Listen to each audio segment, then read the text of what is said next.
small county of Elbit, Georgia, on one of the highest hilltops, stands a massive granite structure known as the Georgia Guidestones.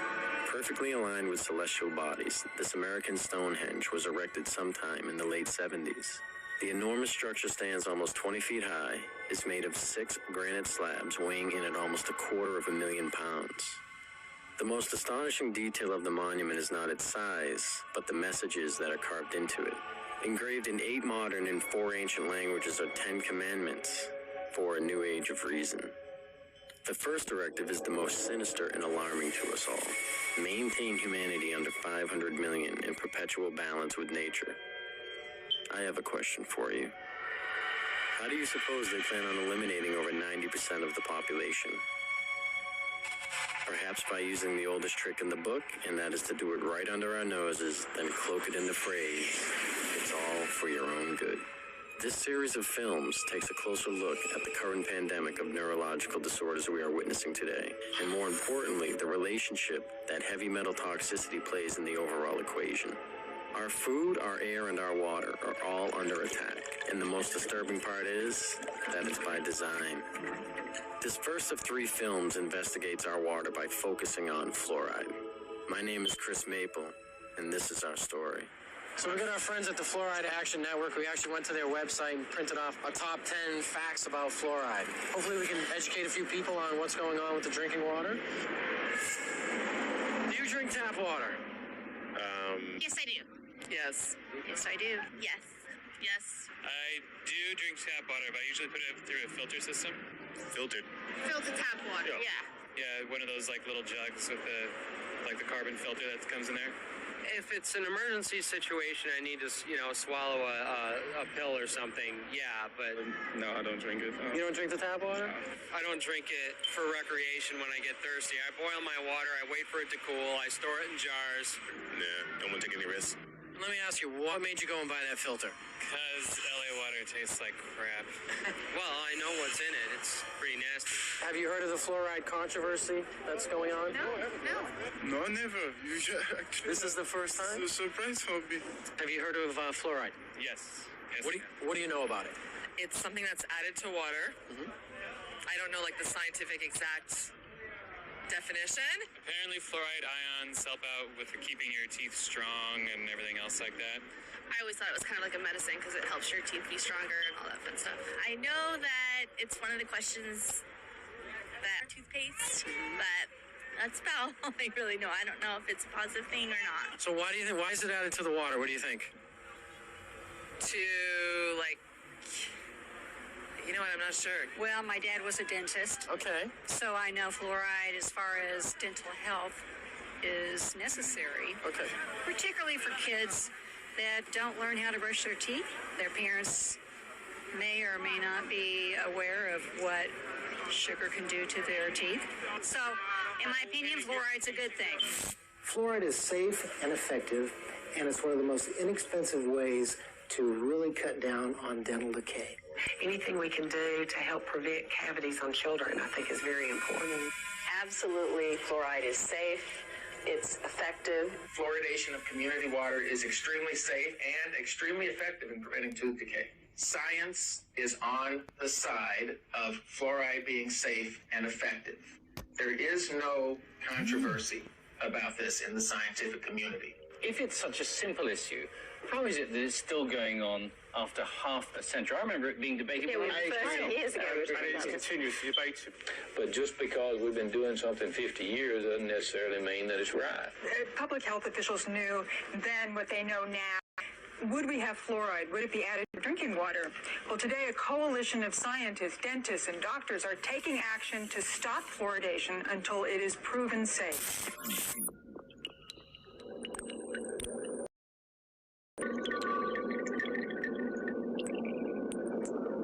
I began my quest looking into the history of fluoride. I found what seemed to be a tangled web of information. While we agree in this game and pass to explore regarding the history on fluoride, for the sake of time, we will attempt to be as concise as possible. In the last part of the 18th century, a new kind of revolution was taking hold of the modern world. This was not a political revolution. This was an economic revolution, and unfortunately for us, the byproducts were some of the most toxic we've seen. And one of the most venomous pollutants of them all was fluoride. By 1930, the aluminum industry was the biggest polluter of fluoride. And America owned the aluminum business, the Aluminum Company of America, as Alcoa. Ironically enough, during that time, the U.S. Public Health Services was under the direct jurisdiction of the U.S. Treasury Secretary Andrew W. Mellon. It just so happened that Mellon was the founder and major stockholder of Alcoa. He was also the founder of the Mellon Institution, an industry-funded research institute that was notorious for giving industry the scientific data it needed to defend itself. The Mellon Institute published some of the key evidence that supported the effectiveness of fluoride in fighting tooth decay.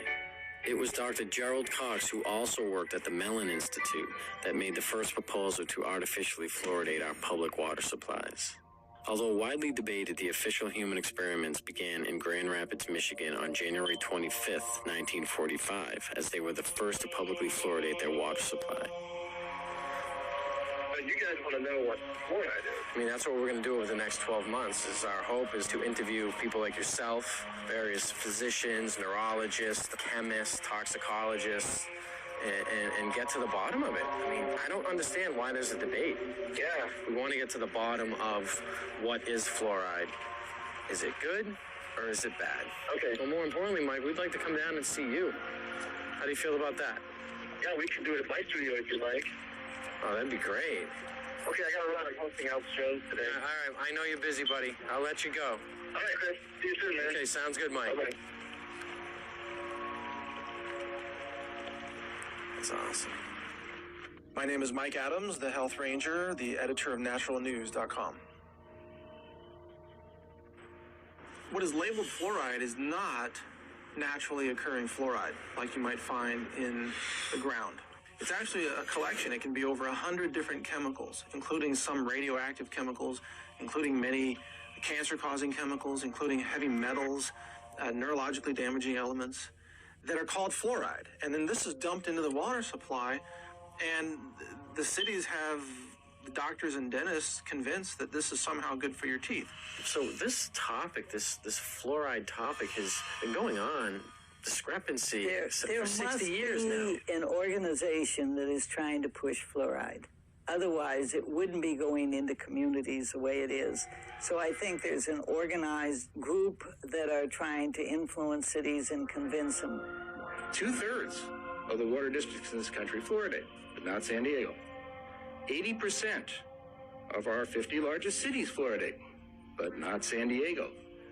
Now that the water district is introducing fluoride, we have a unique opportunity to really make sure that this incredibly cost-effective public health advance gets to everyone in the city of San Diego, and I urge you to consider that. Since Grand Rapids began fluoridating in 1945, cities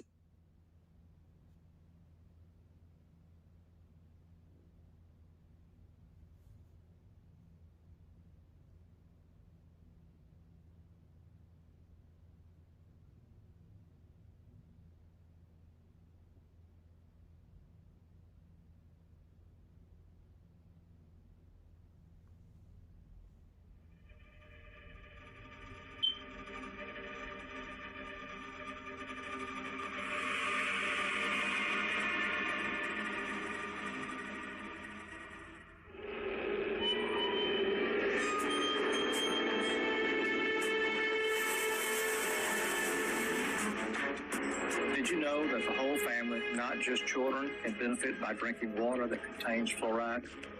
It's a fact that in addition to brushing and flossing, the best way to keep your teeth is to drink fluoridated water.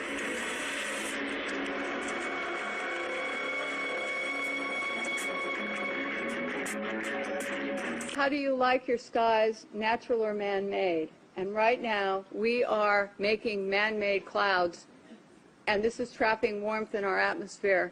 The climate change that is produced by these jets. What happens is that there are experiments, and there's a color, you can see some color in this photograph. And part of what we're doing also is we're sending up canisters. The United States government, NASA, the U.S. Air Force, is sending up canisters into the atmosphere filled with chemicals to modify and experiment with our ionosphere.